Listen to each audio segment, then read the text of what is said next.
Welcome to episode 11 of the Extremely Non-Extreme podcast. I am the host, Quentin Whitrock.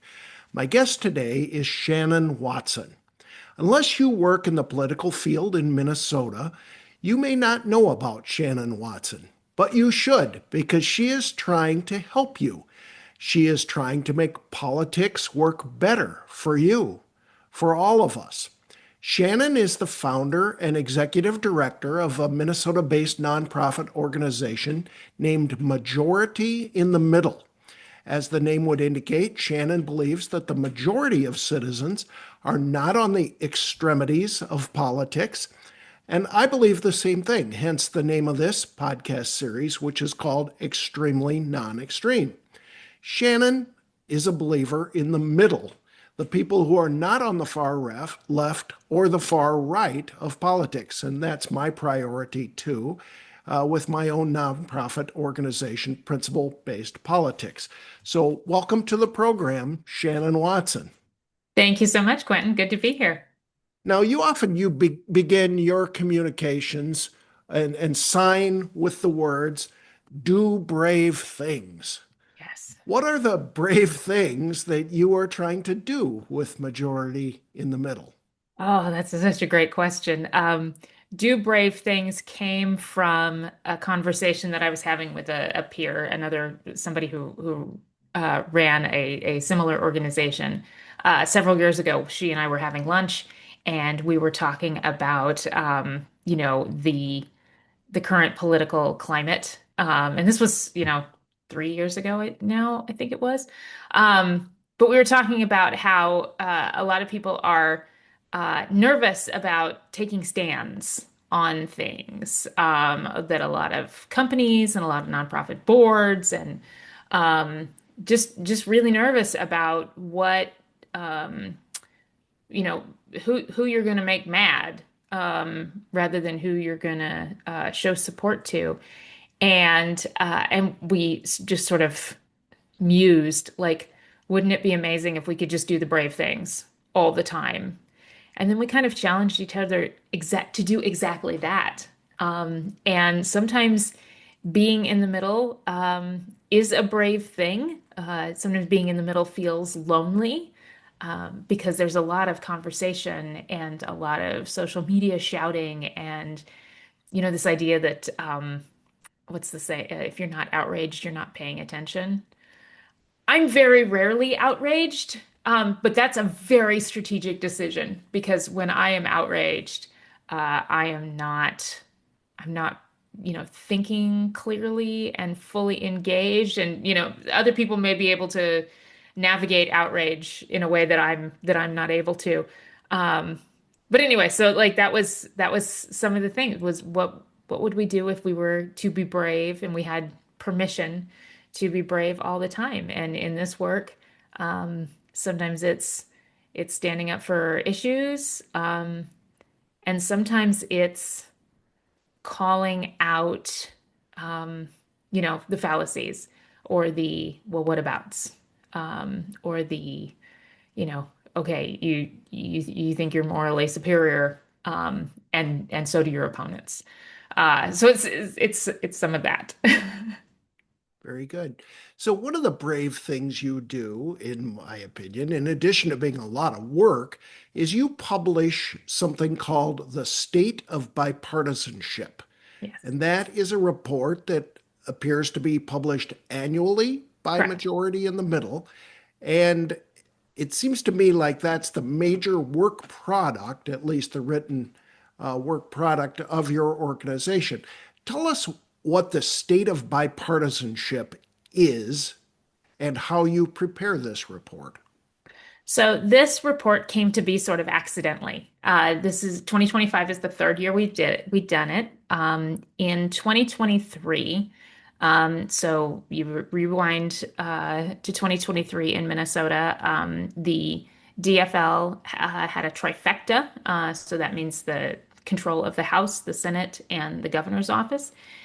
And one of the reasons that I really like Minnesota, not just living here, but as a study of bipartisanship, is that our majorities switch a lot. Um, and who's in control of what. It switches around, and so there's not just sort of the same people in the same roles all the time. But there's also this idea that if you're in the minority as a legislator, that you don't really fully engage the same way you do if you're in the majority. And there are some very good reasons for that. But did have a sort of a newer lobbyist ask me early in the 23 session. He said, okay, so there's this idea that, if you're in the minority, you can't even get your bill heard. He said, is that true? And I'm like, well, that's a good question. I don't know because I do know of people who have gotten bills enacted while they were in the minority. And at the same time, those are, kind of one-off things and it's not, you know, sort of common knowledge. So nobody ever could answer the question because nobody had ever kept an accounting of what bills were being heard. I mean, other than, like in the minutes or whatever, but no sort of comprehensive thing.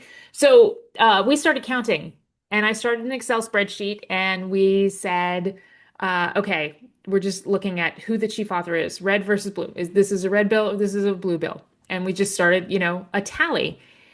And I was sitting in committee one day and I was like, you know what? This like red versus blue thing, it doesn't really tell the entire story the because the entire authorship of a bill isn't reflected in that. And there are some very strategic reasons that people carry certain bills. Sometimes it has to do with what district they're in. Sometimes it has to do with, what committee they're on or what leadership role they're in, or, they have a specific sort of subject matter expertise. There's a whole multitude of things. And so I was like, yeah, this red versus blue thing, it's not telling the entire story. So we went back and started capturing the authorship at the time of the hearing. How many Democrats and how many Republicans were on each bill. And then we made, at the end of the session, sort of ran the numbers and made this graph of all the committees. And it was, red bills and the blue bills. Who was the chief author? And then we, next to it, put another graph of, okay, well, what if we took that entire authorship? And that one, there was this huge swath of purple in the middle that I was even shocked how much bipartisan collaboration there was on the bills that were being heard. Like I wasn't like, even as somebody who pays attention to this, I didn't realize it was that much. And so we're like, okay, this is really interesting. Let's sort of put this out there and keep track of it and look at it because Minnesota we have a little bit of a love affair with omnibus bills over the last decade or so. And omnibus bills usually pass on a party line vote. The majority party puts together the omnibus bill that they like and they vote for it. And members of the minority generally don't like the bill, not necessarily based on the good things, but based on the, quote unquote poison pills in the bill. And so when you see all the reporting at the end of the session and you look at the media and the social media and all these things, it was this bill passed on party line vote. It makes it look like to outside observers that everything is 100% divided and that nobody's getting along and that there's no collaboration happening. And what our data was telling us was that's actually not true. It's just buried so far sort of behind the scenes and outside of the spotlight that nobody's really talking about it. So that's sort of where it came from. That first report had we had scores, sort of for each legislator, and we're very careful to say this is not a ranking of best or worst. It is not, an attempt to shame anybody. And that was why for the first report we didn't have individual pages for each legislator, but I started getting calls from legislators saying, "Hey, you've got all this information. You got my information with another like 30 people on this list. Can I see just mine?"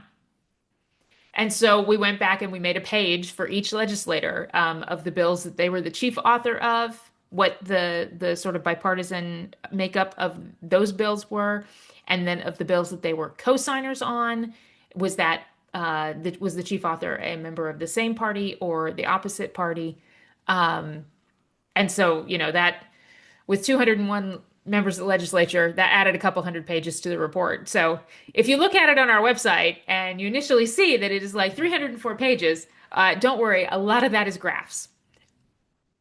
All right. But that's how it sort of got started. So you say you're not trying to shame anyone, but with the Correct. report, are you trying to put a spotlight on the legislators who do and don't Hmm. act in a bipartisan way in order to encourage bipartisanship? Yes. So what gets measured gets managed. That's just a function of being a human. And and one of the reasons that we wanted to highlight it is because um, there are very few opportunities for legislators to get credit for working across the aisle. Um, Now, in some ways, that's because most organizations that, do rankings or that keep track of these things, and with organizations, I include political parties and local BPOUs and stuff with them. Um, they generally have a point of view either on a policy or on a party affiliation, and that is the thing that they care about the most. Majority in the middle, we don't lobby and we don't take position on public policy issues, so immigration or taxes or housing or any of those things. Um, so we try to be a completely sort of neutral arbiter on sort of what is good or bad or whatever. Um, and the fact of the matter is that while we try to give people positive attention for working across the aisle so that they do it more, um, not every legislator finds bipartisanship to be an electoral benefit in their district. For some of them, it could be a liability. I had one Republican legislator who I had a meeting with a couple of years ago, went into his office and he was like, I do try to work across the aisle, and I have colleagues who I've been working with for years and years, who are DFLers, and we get along. He said, I do not advertise it because I would lose my endorsement and get a primary, like super, super quick. Um, and I will tell you, Compromise is a dirty word in some districts. it can be, yes, and which is interesting because it's sort of different districts and different audiences. The people who show up for endorsing conventions are generally more partisan and more vocal than just the population of a House district or a Senate district in general.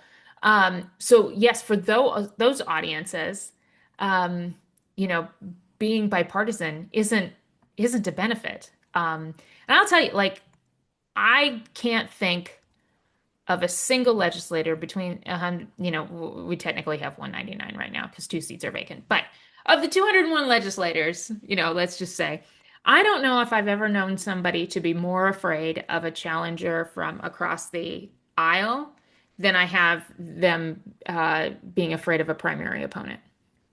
Hmm. And part of that has to do with the districts, and part of that has to do with, just sort of where the turnout falls and all of those things.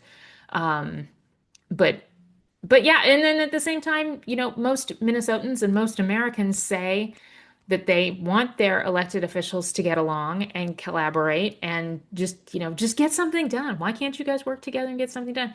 It's the only workplace in the country where sort of discounting half of your coworkers because you don't agree is an acceptable thing to do at work. Which, like anybody else, like, okay, all right, marketing outnumbers accounting. So that means that marketing runs the table. Wait, what? Well, uh, I could tell stories about law firms, but Yeah, that would be a I different bet. story.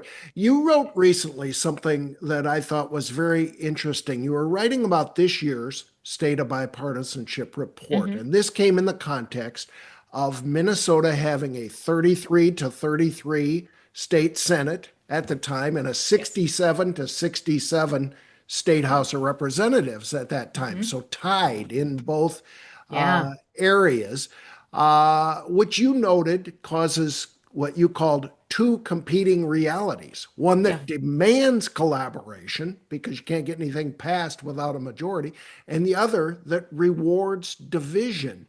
And in Yeah. this situation, you pointed out profoundly, bipartisanship isn't just a nice idea, it's a necessity.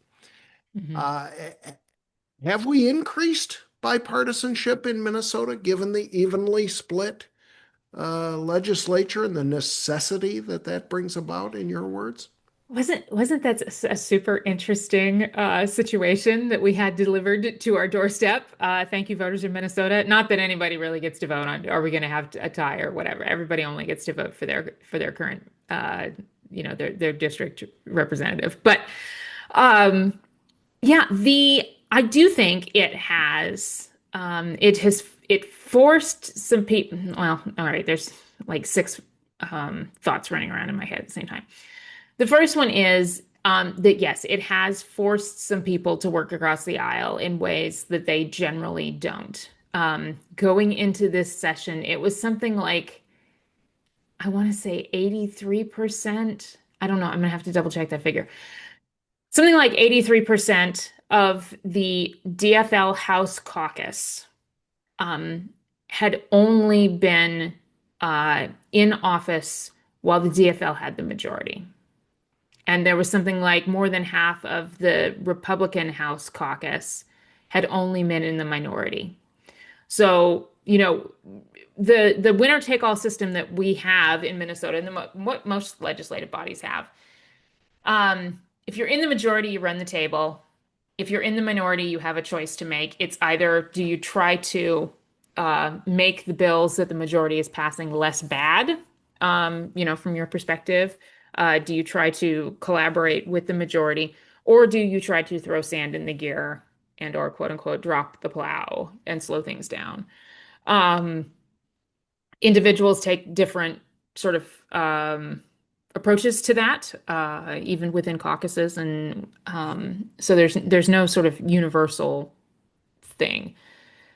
Um, so there were some people who had to work across the aisle in ways that they had never done that before. They had to collaborate. They had to talk to colleagues that they may have been sort of coexisting with in a legislative body for years and had never actually had a conversation.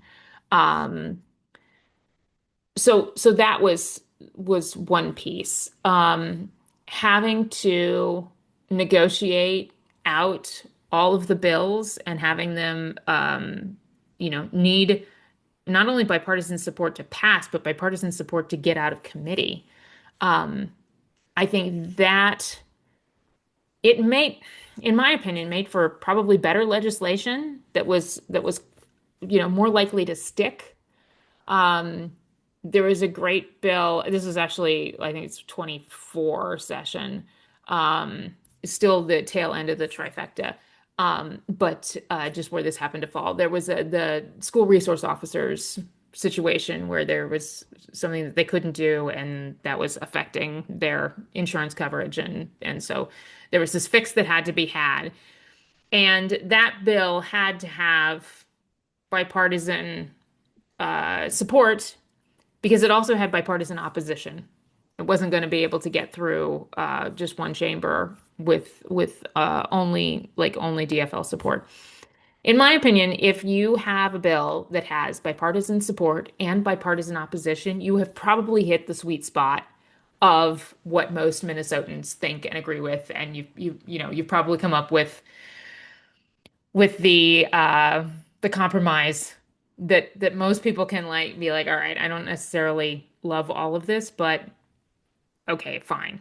And that's where we did see some bills in this last year that had bipartisan support and or bipartisan opposition. And I think that's probably the healthy place to be. The other thing that the tie did was also to give sort of cover to people who would normally do more bipartisan work, but who were afraid of their voters. Um, And so, like, it's very easy to say, oh, okay, well, I'm working in a bipartisan manner because I have to. I thought that was great. And what that actually does, what the tie really does, I mean, it has less to do with, okay, what policy provisions can we figure out? Um, but it gives members of the opposite parties opportunities to get to know each other and work together and build that trust that you really need to get through the hairy issues. I mean, if you don't know the other person across the aisle from you who you have to work with, you're not going to trust them. You're not going to give them the benefit of the doubt. You're not, it's not going to be a good working relationship. And we've solved most of the easy issues, and what we're left with is the hard stuff. And so we really do need those sort of personal relationships and the trust that is built. So that was actually, to me, the best thing about the tie was this opportunity. Not only are you forced to find middle ground on public policy, but you're forced to sort of have conversations and start building relationships. And I have seen during the interim this summer and into the fall, I have seen a lot of sort of bipartisan, like, district visits and people working together and things that I think are going to make the 26th session probably even better.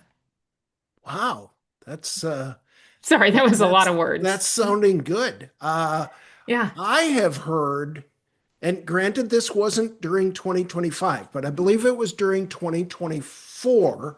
I Okay. heard a member of the Minnesota House of Representatives say that when he goes door knocking throughout his district, he meets many people of the opposing party. And Hmm. many of those people of the opposing party are reasonable people, reasonable citizens that will hear him out and listen to what he has to say and treat him courteously and well.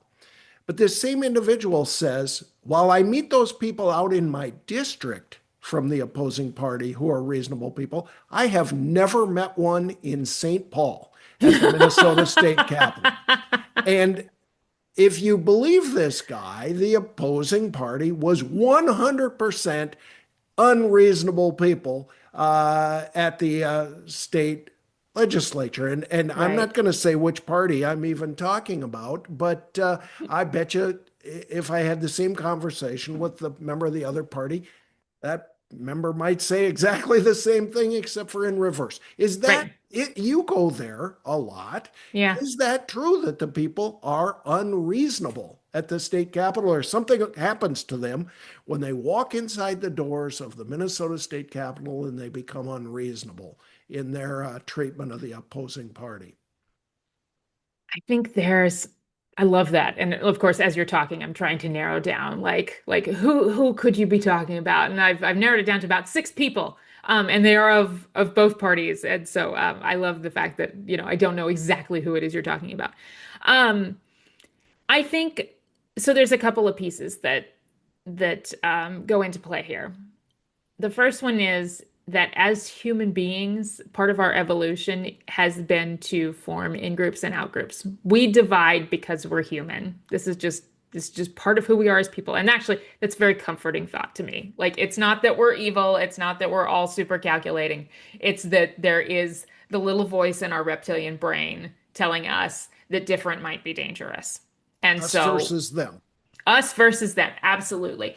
And I think us versus them is highly, highly magnified once you get into the Capitol.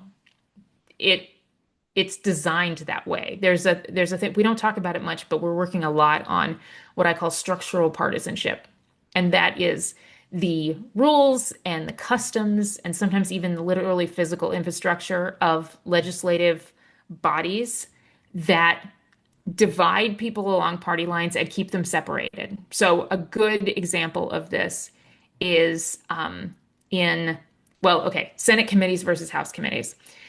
In the Minnesota Senate, for the most part, committee members do not sit, Republicans on this side, Democrats on this side. They have there's a formula, and it has to do, the chair sits here and the vice chair sits here and the lead sits here, and then they go back and forth. And it's not necessarily like every other party, but it's based on seniority. So, committee chairs have an enormous amount of agency with the rules of their committee. They kind of do what they want. And most committee chairs in the Senate lean into this sort of, every other kind of seating chart. That means when I walk into Senate committees, I can sometimes watch people of different parties, opposing views, sort of leaning back in their chairs and talking behind their hands with a member of the other party.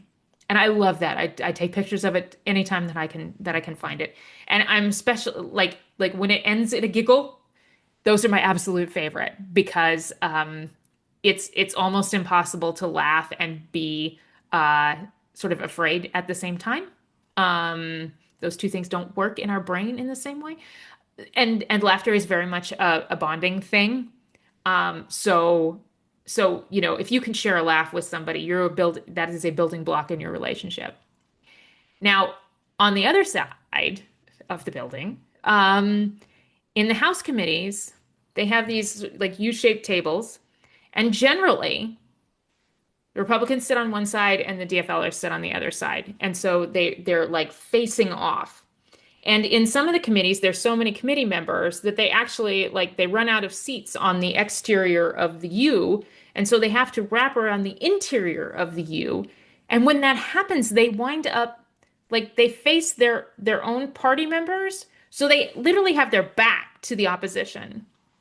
And if 90% of communication is nonverbal, what does I literally have my back to you tell you about my interest level in engaging? So, so it's funny how sometimes I'll walk into a Senate committee and I'll watch people giggling behind their hands. I walk into a House committee and sometimes it feels really tense and antagonistic, and it's because it's designed that way. Hmm. Now, this year there was one co-chair in the House who turned that on its head. When he held the gavel in his committee, he had the seating arrangement alternate Democrat, Republican, Democrat, Republican. And so they had to sit next to people that, are the opposite party. And he told me later that he was shocked how well that worked, not only in just giving people an opportunity to say hello to the person that they would not have spoken to, but also in the quality of the conversation and the engagement in the committee. And that was partially because when you have all of your Democrats sitting on one side and the Republicans sitting on the other, most of the time people have their phones out and their laptop screens up, and they're multitasking. They're doing other things. When he put people of the opposing party on either side, most people did not have their laptops open where they would be visible by members of the other party. They did not have their cell phones out. They put those things down. And he said the level of engagement in the discussion and people were actually watching the testifier. They weren't multitasking anymore. He said the committee discussion was so much better on those days. And I didn't anticipate that being an outcome either. So that's some of the piece of getting to know each other, and I think it does have an impact on what you convey. And so for instance, that member saying have never met a reasonable member of the opposition party in St. Paul. And maybe because unless you know somebody, it's the thing, it's hard to hate up close. Once you know somebody and you can say, okay, all right, well, most of the people in that party are crazy. Well, except for this person who I know. And that person becomes the exception instead of the rule. And then you add another one, and then you add another one, and then you add another one. But I also think one of the challenges we do put some recommendations in the report. We didn't put this one in, and I'm kind of kicking myself. Maybe we'll do it later on. Um, I think the impact of the campaign arms of the caucuses, I think that has a disproportionately bad impact. Mm, So, for instance, you have a member who introduces a bill, and then the opposing party caucus campaign arm starts running Facebook ads that this person introduced this terrible bill, they are a terrible person, whatever. This isn't necessarily somebody who's in the caucus saying that their, opposite party colleague is a terrible person, but it's an organization on their behalf saying that they're a terrible person. And it's like, how am I supposed to get along with this person when they are not only enabling that, but supporting it? mm. So I think one of the things that could really improve the tone and tenor, um, at least during this session, is like, and I'm not saying political party, I'm just saying like the caucus, the campaign arms. Um, Maybe they need to lay off the members during session. I think that could go a long way because then it's not, it's not just people who are acting on behalf of, it gives them an opportunity to interact with the person in front of them, not just, the party. Your organization, majority in the middle. I'm sure you've talked about some of the obstacles that are present in St. Paul to meeting your mission Hmm. goals. What Hmm. other obstacles do you face? Is it easy or difficult to get people to be interested in your product when what you're selling is not far right and not far left? I know that what you see who influencers and how many clicks people get on the internet, if they're far left or far right, they get a lot of clicks. Yeah. Uh, you're selling the middle. Is it Hmm. easy or difficult to get attention for your mission and to get support, financial support for your nonprofit and people to be involved? So the last question, it's very difficult. Division is enormously well funded in this country. And people who are motivated by fear or anger, like those are the primary building blocks of motivation. Happy people are really hard to motivate, and it's much easier to send a message of, if we do not take the majority or we do not take the majority back or whatever, if we are not in control, if the other party is in control, your life as you know it will be over.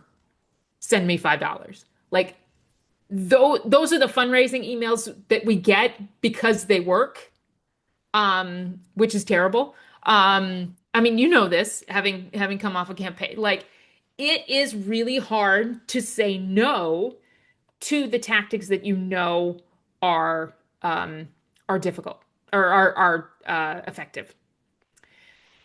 And at the same time, I think part of creating a better political environment is not doing the things that are detrimental, even though I know that they work. So, like, I could raise a lot more money if I was willing to stoke some fear and anger, but I'm not. So that that adds just a little bit of an element of it being difficult. Um, there are uh, there are generally there are two most common responses when I meet people and they're like, "What do you do?" And I say, "I run a nonprofit called Majority in the Middle." And they're like, "Oh, what is that?" And I say something like, "We're working on bringing civility back to politics, or we're working on political polarization." And and it's either, "Oh, wow," and then silence, or there is, "Ha, good luck with that." To the point that I have decided, like, someday I'm going to sell a T-shirt that says, "Ha, good luck with that," because that's the response that I get most often. Um, the I don't believe it's futile. I am also a believer in incremental change, but some people want to see different kind of change. People want to see much more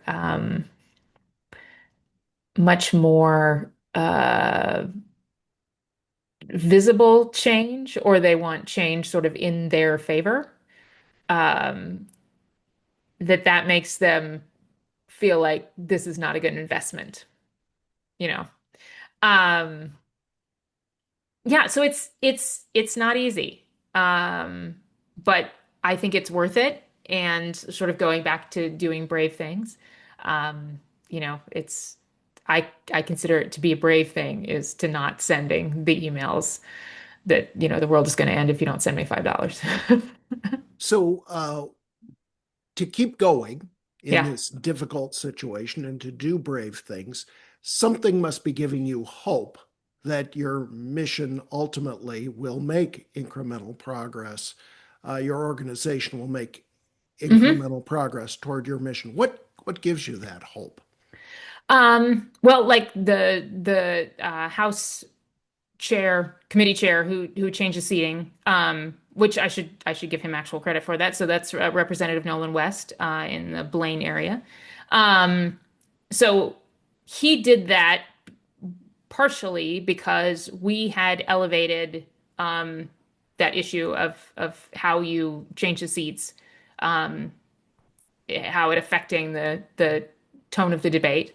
And so we got a really good demonstration of that works. And so maybe other committee chairs will adopt that next year. Who knows? We'll see. Um, the other thing, Senator Michael Kroon and Senator Heather Gustafson, who worked together on and again, we don't take positions on bills, so this is not an endorsement of the bill. They worked together on the Office of Inspector General bill that passed the Senate. It was like 60 to 5 or 60 to 6, I think the vote was. It hasn't passed the House yet, but it still has time because we work on a biennial system. Um, but those two, uh, in particular, demonstrated, like visually demonstrated that this was a bipartisan bill. They worked to get, like, they met like every Tuesday and they worked with colleagues.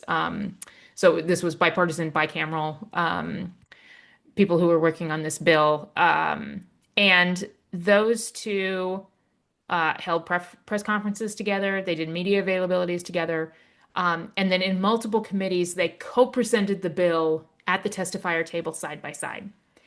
And that sent a really visual reminder that those two were working together. And this is a bipartisan effort and it's a bipartisan bill. It's not, oh, okay, it's bipartisan because we have one member of another party on the bill. And so thus it's bipartisan. But it was really those two working together. And there have been different examples of things like that, but still within the context of one party's in the majority and one party is in the minority. Um, so I think that the it I mean, elected officials, they do have to live in an attention economy. We all kind of do. And what is rewarded is what will continue. So I think if those two can be quote unquote rewarded by their bill passing overwhelmingly through the Senate and hopefully through the House, um, if they can get the media attention, if they can get, you know, uh, positive reinforcement from their constituents, if they can both win re-election in purple districts, um, I think that shows that there is a benefit to working across the aisle.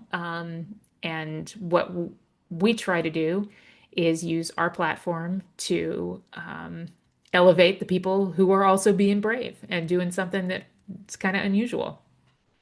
Well, good for you. How can people get a hold of or join Majority in Mhm. the Middle, contribute? What's your contact information? So our website is majoritymiddle.org.